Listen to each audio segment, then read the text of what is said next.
Hi, this is Emin7 G4 Guitar School in Lake Forest, and in today's lesson we're going to be looking at what I call a supplemental lesson to go along with the chords that we're learning in the various groups that we're in. So these chords we're going to look at today are four chords that are becoming really popular in modern music. We get artists such as Taylor Swift, Ed Sheeran, a lot of Nashville guys are using these chords. You see them used a lot. If you watch YouTube, you'll see chords where people are playing and it doesn't appear that these certain fingers aren't moving like that. So let's dig into this and find out what's going on with these chords.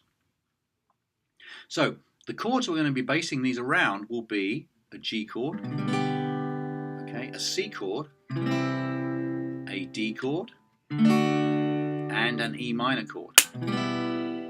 So let's take a look and see what's going on with these. So if we take as our first chord G, what we're going to do is we're going to take our third finger here on the third fret first string, move it over to the third fret second string, and then we're going to tuck our little finger underneath on the third fret number one string, and then we put our other two fingers back, and that becomes our alternative G chord. And again, these chords are alternatives, not replacements for. So we compare this voicing here with our two fingers here on a D note and a G note, and we compare that sound to the original G chord. There is definitely a difference. Okay, so that's our G chord. If we then take these two fingers, okay, here, and move them down on the same frets but one string lower each, so they end up on the fifth string and the fourth string, and we play from the fifth string down, we end up with a chord called Cadd9. So this chord here, okay, is based around our C chord, and we'll talk in our lessons about why we call this Cadd9, okay? But this gives you the idea.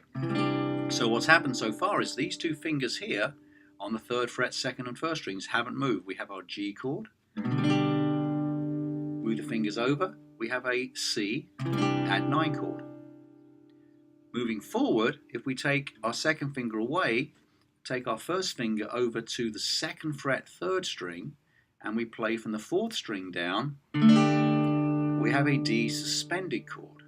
And again, these names will become more apparent in our lessons, okay? So with limited movement of these fingers here are still in the same position. We have a G chord. We drop our fingers over one string each, we have a Cadd9 chord. We take our second finger away and move our first finger over to the second fret third string. We have a D suspended chord. The last one we're going to look at is an embellishment on the E minor chord. So our regular E minor chord we know is played like this. Okay? So realizing that we have to leave these fingers in the same position here, we're going to play the E minor chord with our second and first fingers. Okay, and if we do that and we strum all six strings from the low E string, being the root note, we end up with an Emin7 chord. So let's recap. We have our new G chord, we have a Cadd9 chord, we have a D suspended chord, and then we have an Emin7 chord. And in each one of these four chords, these notes of D and G are ringing through every single one. Okay. So we'll talk more in the lessons, but just take a look at this and play around with these chord shapes and get familiar with them, because they're going to come up in a lot of songs that you're probably interested in learning, and as such want to make sure that you're ahead of the curve in terms of learning these. If you have any questions, please let me know by email, or we'll talk more in our lessons, and thanks so much. Bye-bye.